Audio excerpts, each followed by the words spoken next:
The lights are warm but unforgiving. A small theater somewhere in Asia, packed shoulder to shoulder. The kind of place where legends feel untouchable and newcomers feel invisible. The crowd buzzes because a famous singer is in the room. A voice that has filled stadiums. A name that commands respect before a single note is sung. And then there's her, a young Filipina.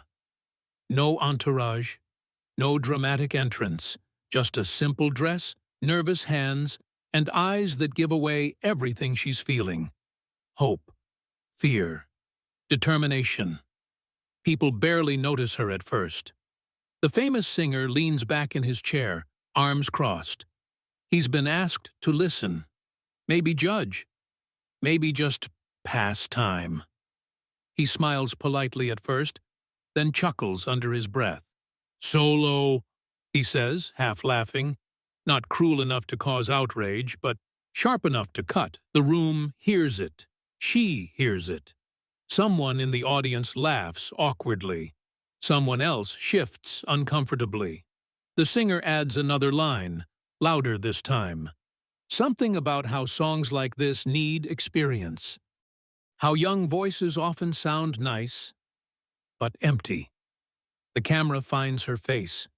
She swallows. This is the moment most people would shrink. Apologize. Walk off.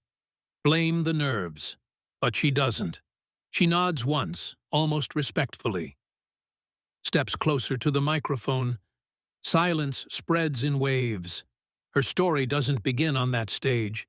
It begins thousands of miles away, in the Philippines, where music is not a luxury, but a language. Where singing isn't taught first in classrooms, but in kitchens, on jeepneys, during brownouts, at family gatherings, where everyone is expected to join in, whether they're good or not. She grew up in a small house where walls were thin and money thinner. Her mother worked long hours.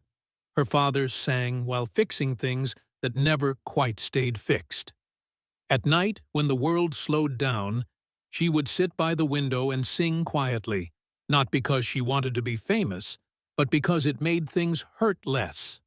No vocal coach, no studio, just borrowed songs and borrowed courage. Back in the theater, the famous singer checks his phone. He's already decided how this will go. Another hopeful, another forgettable moment. She closes her eyes. The first note doesn't explode. It doesn't scream for attention. It arrives gently, almost shy. Some people don't notice yet. Then the second note lands, and something shifts. Her voice isn't loud. It's deep, controlled, alive. There's a texture to it that doesn't come from technique alone. It comes from living, from loss, from joy that had to fight to survive. The famous singer looks up. The room starts to lean in. By the third line, the air feels different. Conversations stop. Phones lower. A few people exchange glances like, "Are you hearing this?" She sings about longing, about waiting, about loving something you're afraid to lose. She doesn't oversing. She doesn't show off. She tells the truth. The singer's smile fades. He sits forward now. This wasn't supposed to happen. As the song builds, her confidence grows. Not loud confidence, but the quiet kind that says, "I belong here." Her hands stop shaking. Her breathing steadies. She opens her eyes and looks straight ahead, not at the famous singer, not at the crowd, but somewhere beyond all of them. Halfway through the song, something remarkable happens. The famous singer forgets who he is. He forgets the cameras, the reputation, the joke he made minutes earlier. He listens. A woman in the front row wipes her eyes. A man near the back whispers, "That's real." Someone records, hands trembling, already sensing this moment won't stay small. Her voice climbs, not forced, not strained, but carried, like it's being lifted by something unseen. The high note arrives and holds. Not perfect. Human. Slightly rough around the edges. And that's what makes it devastating. The note ends. No one claps yet. There's a beat of silence so thick it feels sacred. The famous singer exhales slowly. His mouth is slightly open. He blinks, once, twice, as if waking from a dream. He shakes his head, barely smiling now.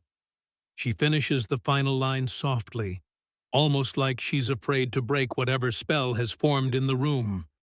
Then she lowers the microphone. For a second, nothing happens, and then the room erupts. Applause crashes like a wave. People stand. Some cheer. Some just clap, stunned. The famous singer stands too, without realizing he's doing it. He walks toward her. This is not the walk of a man in control. It's the walk of someone humbled.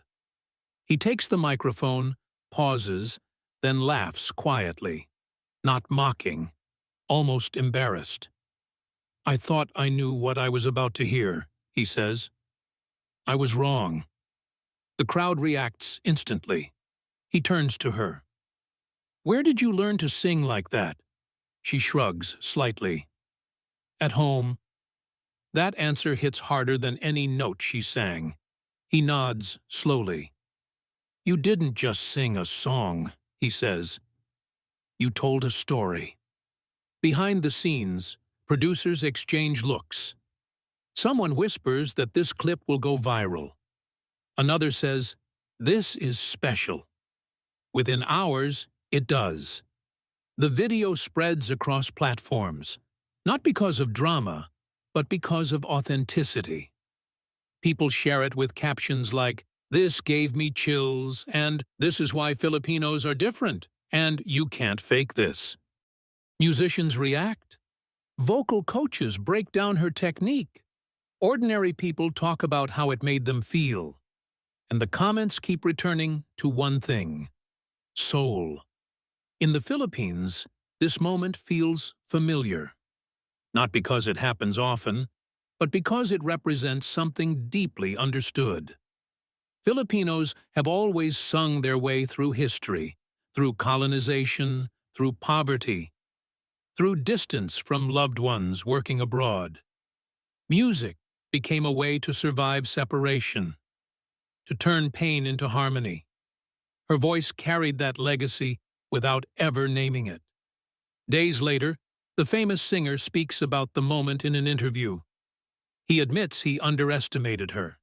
He says it reminded him why he fell in love with music in the first place. "She didn't need to impress me," he says. "She reminded me to listen." As for her, life doesn't magically become perfect. Fame doesn't erase struggle overnight. But doors open. Opportunities appear. And more importantly, belief settles in. Not just in her. In every young Filipina watching from a small room, holding a phone, singing quietly so no one else hears. The story wasn't about humiliation in the end.